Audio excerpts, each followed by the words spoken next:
But I want to take you now back to that spot in the Caucasus Mountains, because we want to fine-tune our attempt to identify Gog and Magog. It is not sufficient to say that Gog and Magog are the European Christians and European Jews. No, because amongst the European Christians and European Jews, there will be those who become Muslims, there will be those who are our friends and allies. Do not make the mistake of declaring of all Jews that they are your enemies and all Christians, they are your enemies. That will be quite foolish. An American woman went to Israel and stood up in front of an Israeli bulldozer to protect a Palestinian home. And the bulldozer ran over her. The media, of course, buried it. Can you say of that woman that she is your enemy? Could you say of that woman that she is Gog and Magog? But she is white, and she is American. So we would have peanuts in our heads if we make a blanket statement, all white people, or all Americans, or all Christians, or all Jews. Not at all. Don't fall in that trap. Let's fine-tune to try to locate Gog and Magog.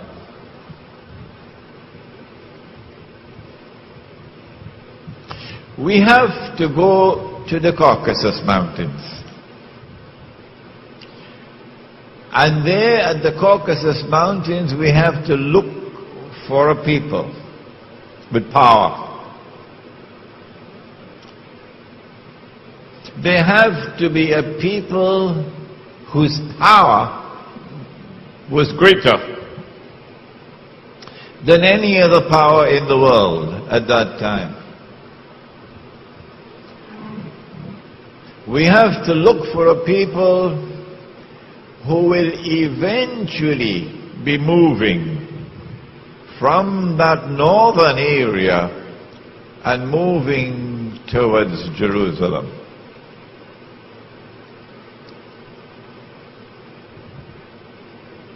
Shortly after the death of the Prophet sallallahu alaihi wasallam, something very mysterious happened in that part of the world that historians have chosen to bury. A tribe called the Khazar chose to embrace Judaism. And so the world witnessed for the first time the very strange phenomenon of a non-Semitic people becoming Jews. Non-Semitic becoming Jews. The genetic research is available on the internet. Anyone can study it. You had conferences, medical conferences, which were organized to study these people, their genetic composition. They had a genetic composition which was unique in all of mankind. No people in the world were like them. This is scientific research. And these people, the Khazar, chose to convert to Judaism, but they did so not for any religious reasons. They were not so much interested in the Kitab. and to follow the law. They embraced Judaism for purposes of political expediency. They were sandwiched between Islam and Christianity, Byzantine Christianity, and they chose Judaism. These European Jews who have no racial, biological connection with the Banu Israel multiplied. وَهُمْ مِنْ كُلِّ حَدَبٍ يَنْسِلُونَ. Nasl, they multiplied and breeded to such an extent that today 9 in every 10 Jews in the world, 90% or more, are European Jews. They outnumber the Semitic Jews by 9 to 1 or 10 to 1. These European Jews, if you look at the list of names of Nobel Prizes for science, for literature, would you name it? You will find that these are people who far exceed the rest of mankind in their intellectual brilliance, in their academic achievements, in their scientific research.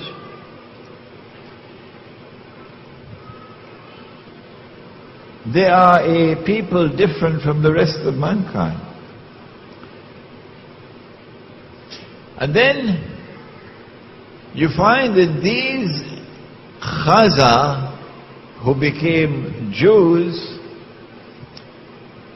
also chose to become Christians. So you have the Khazar infiltrating the camp of Judaism and infiltrating the camp of Christianity as well. And from the ranks of these Khazar Jews and Khazar Christians, the emergence of the Jewish-Christian alliance can be traced.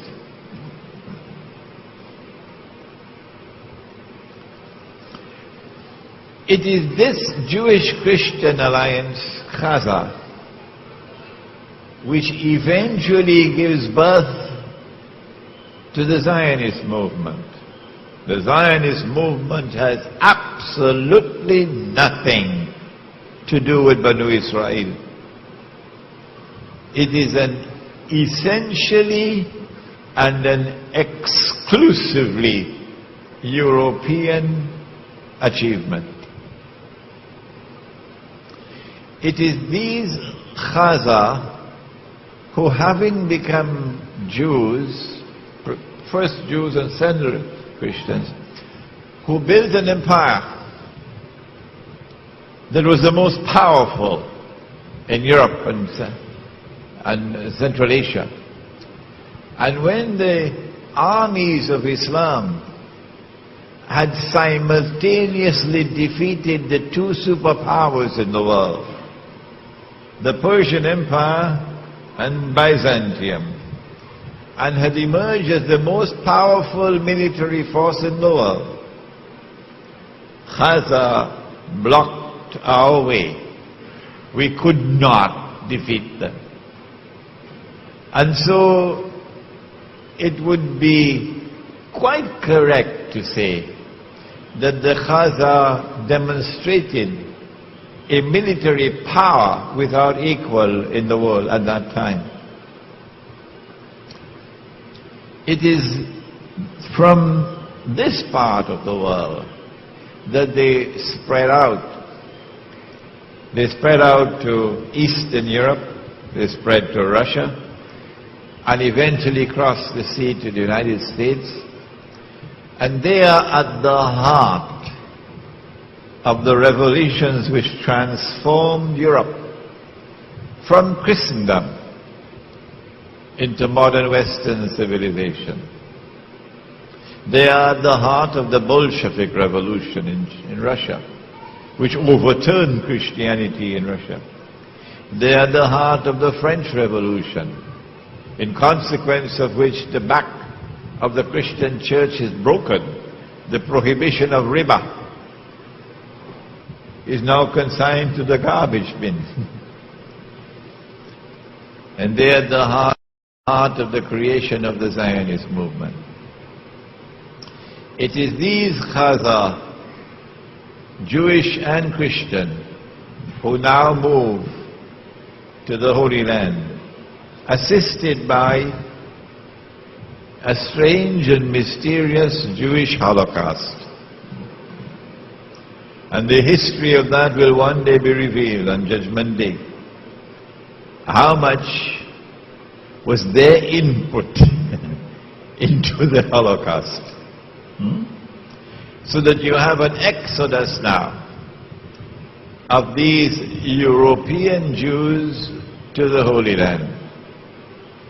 When the state of Israel comes into being, who it is who controls power in Israel?